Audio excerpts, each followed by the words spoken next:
माथाडी कामगारचे जनक स्वर्गीय अण्णासाहेब पाटील यांच्या विचाराचा वसानी वारसा आदरणीय नामदार नरेंद्र पाटील यांना विनंती, आपण आम्हाला संबोधित करावं.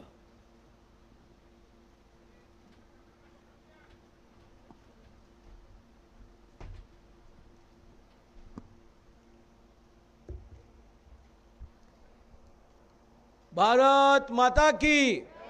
जरा वातावरण तापलेलं आहे, आपल्या लोकांच्याकडनं घोषणा तशा जोरदार झाल्या पाहिजेत. भारत माता की. वंदे वंदे. छत्रपती शिवाजी महाराज की. धर्मवीर छत्रपती संभाजी महाराज की जय भवानी. हिंदवी स्वराज्याचे संस्थापक छत्रपती शिवरायांना मानाचा मुजरा करून धर्मवीर छत्रपती संभाजीराजे यांना प्रणाम आणि वंदन करून महाराष्ट्राचे शिल्पकार स्वर्गीय यशवंतराव चव्हाण यांना प्रणाम आणि वंदन करून आज महायुतीच्या 2024च्या निवडणुकीच्या निमित्ताने कराड उत्तर, कराड दक्षिण, पाटण तालुका या 3 मतदारसंघातील जाहीर मेळाव्याला आपल्याशी संवाद करण्यासाठी या ठिकाणी उपस्थित असणारे आपले या महाराष्ट्राचे छत्रपती व राज्यसभेचे सदस्य आदरणीय उदयनराजे भोसले साहेब, या जिल्ह्याचे पालकमंत्री, पाटण तालुक्याचे नेते आदरणीय शंभूराजी देसाई साहेब, ज्यांनी आपले विचार आत्ताच या ठिकाणी मांडले, ते सातारा आणि जावली तालुक्याचे आमदार आदरणीय शिवेंद्रराजे भोसले साहेब,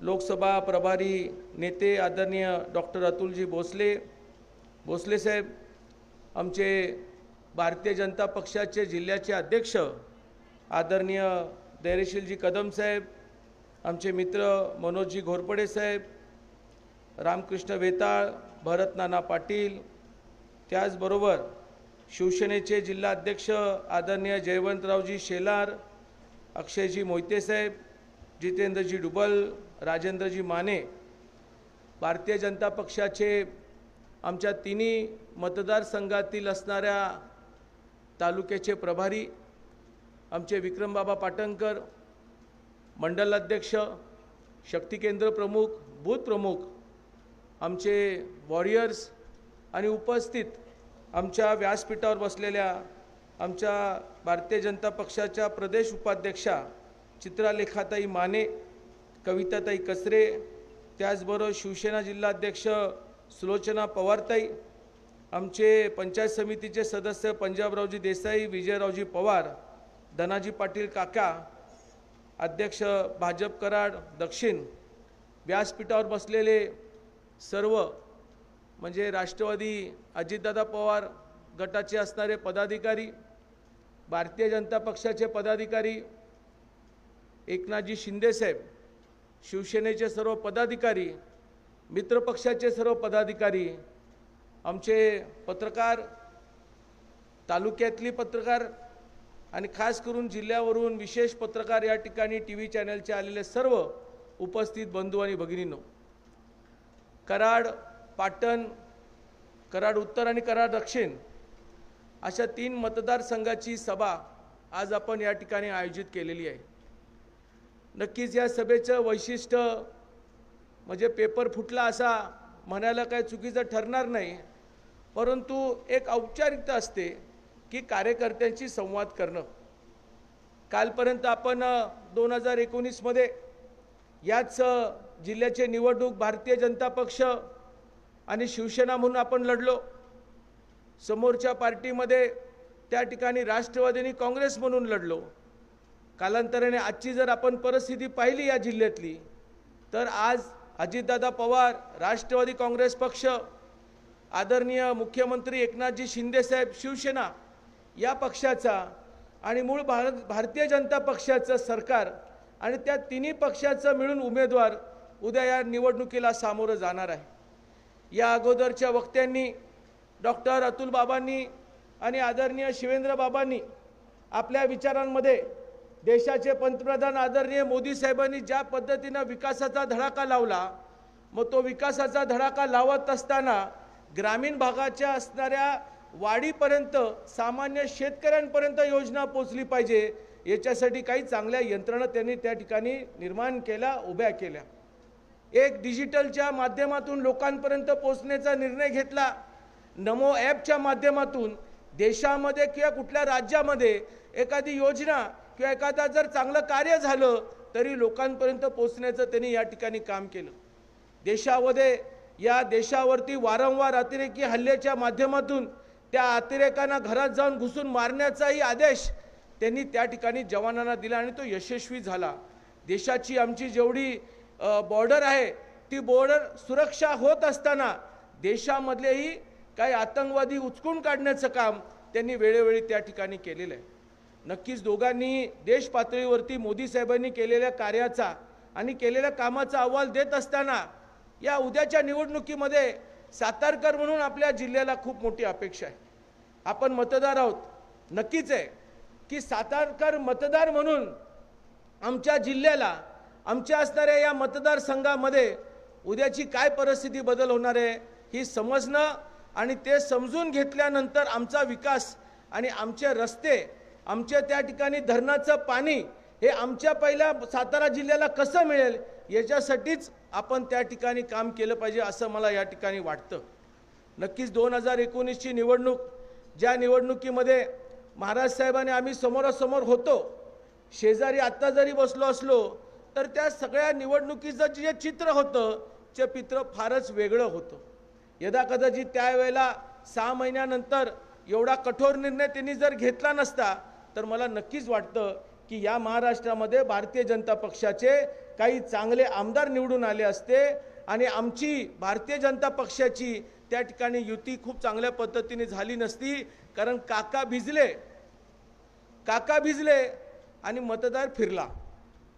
आता भिजलेल्या वातावरणामध्ये काकांनी जी बॅटिंग केली त्या बॅटिंग केलेल्या जुन्या मतदारसंघातील जुन्या लोकांनी त्यांच्या भावनेला साथ दिली आणि म्हणूनच त्या ठिकाणी पराजयाला आपल्याला सामोरं जावं लागलं. या जिल्ह्यामध्ये भारतीय जनता पक्षाच्या कमळची पहिली निवडणूक ही महाराज साहेबांनी 2019ला पोट निवडणूक म्हणून त्या ठिकाणी लढवली. या अगोदर शिवसेनेने भारतीय जनता पक्षाची युती जरी असली तरी कमळ या धनुष्यबाण या चिन्हावरतीच निवडणूक लढवली जात होती, ही वस्तुस्थिती आहे.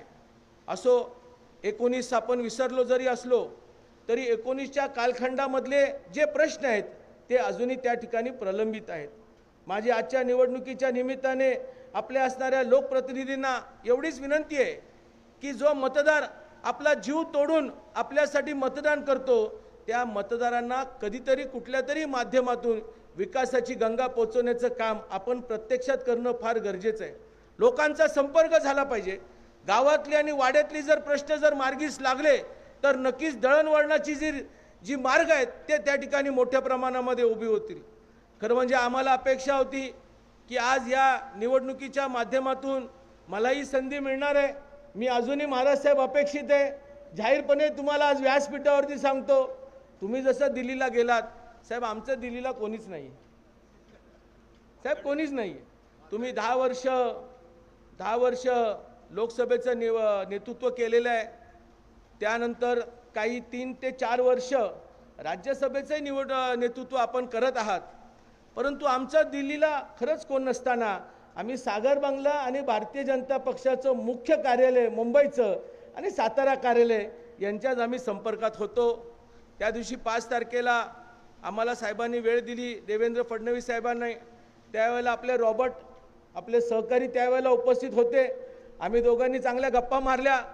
आम्ही फडणवीस साहेबांनाही त्यांनी काय सांगितलं मला माहीत नाही, परंतु मी नक्कीच त्यांना सांगितलं की साहेब, आपण जो निर्णय घ्याल तो नरेंद्र अण्णासाहेब पाटील म्हणून एक भारतीय जनता पक्षाचा कार्यकर्ता आणि माथाडी कामगार म्हणून तो अंतिम राहील.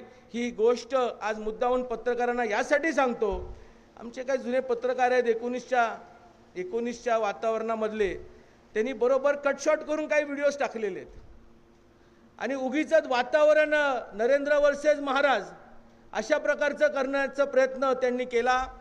तर म्हणजे महाराज जिथे उभे तिथे सगळेच आडवे असं म्हटलं तरी वावगं ठरणार नाही. पण काय नरेंद्र आहे तुमच्या समोर, आता तुमच्याच बाजूनी राहणार आहे. परंतु अंतिम निर्णय अजूनही माझा अपेक्षित आहे.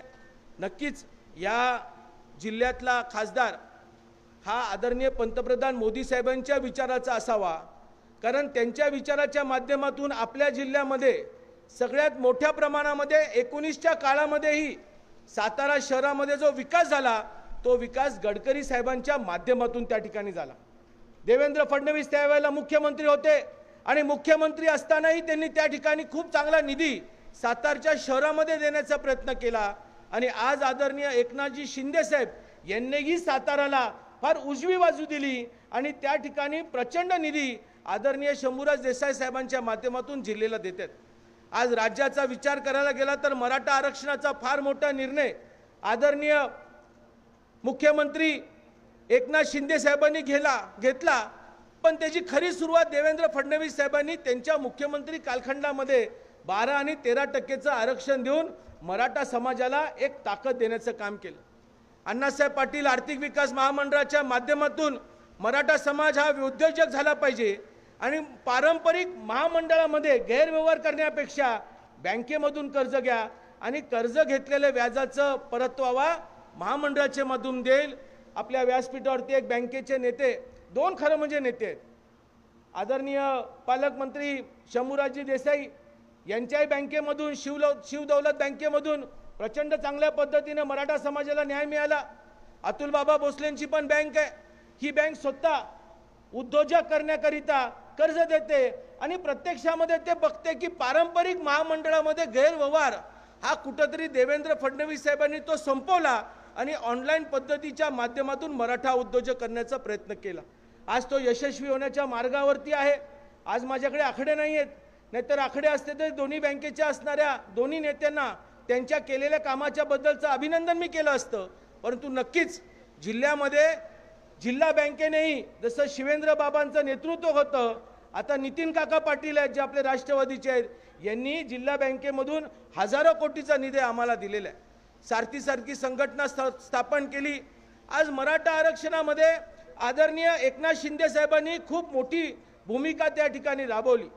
पारंपरिक पक्ष जो वर्षानुवर्षी 2014च्या अगोदर सत्तेवर होता त्यांनी कधी मराठा समाजाला एवढं महत्त्व दिलं नाही. मराठ्याचा वापर निवडणुकीपुरता नक्की केला, मतदानापुरता केला किंवा त्यांच्या नेतृत्वाच्या लोकांना आमदार केलं, साखर कारखाने दिले. परंतु प्रत्यक्षामध्ये जो ग्रामीण भागातला बेरोजगार शेतकरी यांना मराठ्यांच्या हातापर्यंत काय पोचू दिलं नाही, ते देण्याचं काम देवेंद्र फडणवीस साहेबांच्या नंतर आज एकनाथ शिंदे साहेबांनी केलं. अरे आपल्या मातीतला सुपुत्र मुंबईला जाऊन रिक्षा चालवली. रिक्षाच्या माध्यमातून आनंद दिघे साहेबांच्या नेतृत्वाखाली शिवसेना स्थापन केली. महाराष्ट्रावरती ज्या वेळेला पहिल्यांदा म्हणजे खुर्चीवर बसले त्यावेळेला त्यांनी जाहीरपणे सांगितलं मी मराठा आहे. इतर समाजाला न्याय देत असताना मी मराठा समाजाला न्याय देईल.